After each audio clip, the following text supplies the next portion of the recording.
So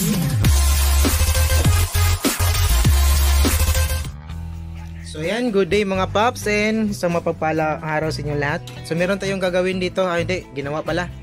So meron tayong ginawa dito isang Samsung 28 inches LED TV. So yung model niya yan, no? UA28H4100ER. So yung may-ari nito is ano siya, kaibigan ng bossing namin, no? Kaya sabi niya patinan agad, baka konti lang yung problema. Sabi niya baka fuse lang daw. So nag-agree naman ako na titingnan ko kung kaya pa nating magawa ngayon or maayos natin to ngayon, kasi kailangan daw niya, kasi papanooran niya ng yung unit na to. Nabangan siya ng teleserye, inaabangan, no? So tinignan ko siya, baka fuse daw. Okay lang po yung fuse niya. Ito yung kanyang fuse, oh. So normal naman ko yung kanyang fuse. So chinek natin, meron din namang pumapasok na voltahe dito sa may main filter natin. Ang problema lang is wala po siyang supply dun sa may secondary. Wala po siyang secondary supply.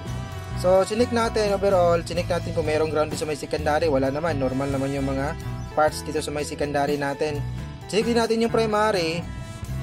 Halos lahat ng parts dito, yung oscillator niya, regulator, diode, capacitor, ito yung reg niya, yung nakahiga. Tapos meron tong oscillator dun sa may ilalim. So buksan ko muna para makita niyo. Tanggalin ko muna to para makita niyo yung loob, no?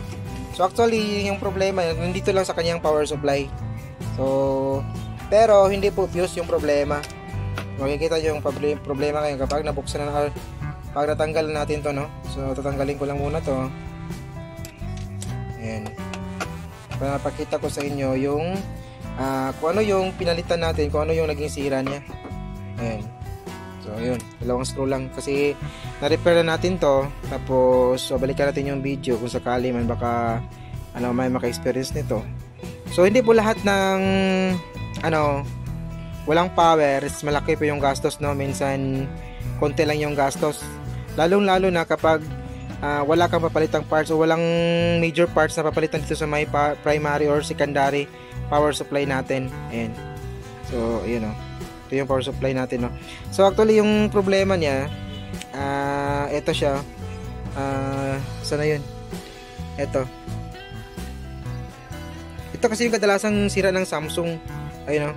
Kinakalawang yung kanya mga jumper. Yung isa, ito malapit na maputol, tapos yung isa putol na talaga, oh. Ayan. So dito yan banda, oh. Ito siya. Ito yung pinaka main, ito talaga yung putol kung bakit hindi siya nagpa-power on. Ito yung dahilan. Tapos yung isa naman na malapit nang maputol, ito dito banda, oh.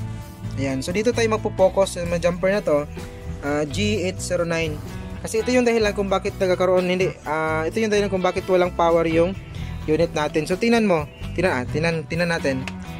Ito 'yon, di ba? Ito G809, ayan, oh. Tingnan niyo to. Kung naputol to, tingnan niyo kung saan yan galing.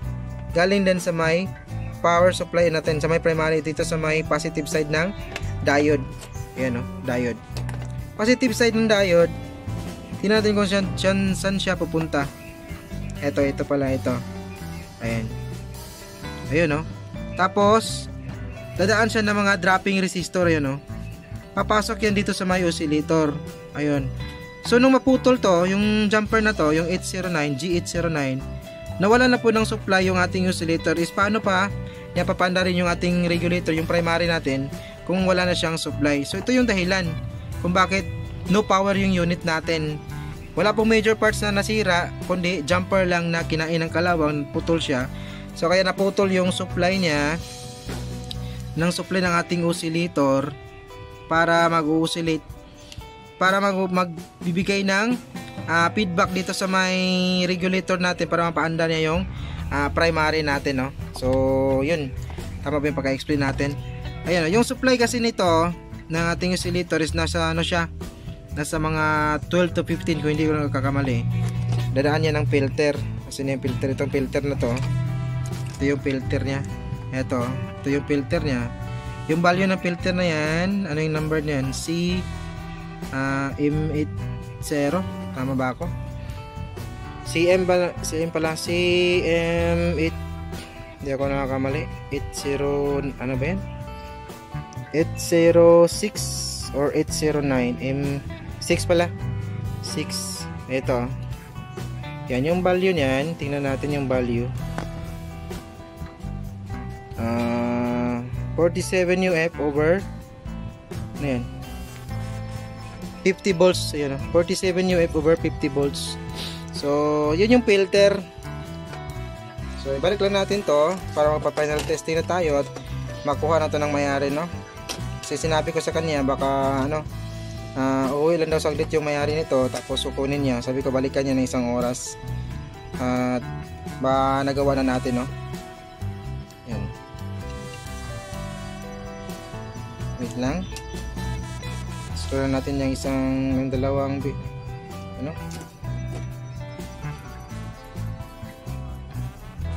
Yan.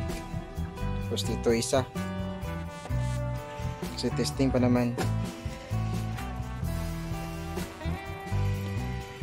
Yun. Testing natin. Saksak. Ayan. Saksak natin. Angat. So nagkaroon na po siya ng standby.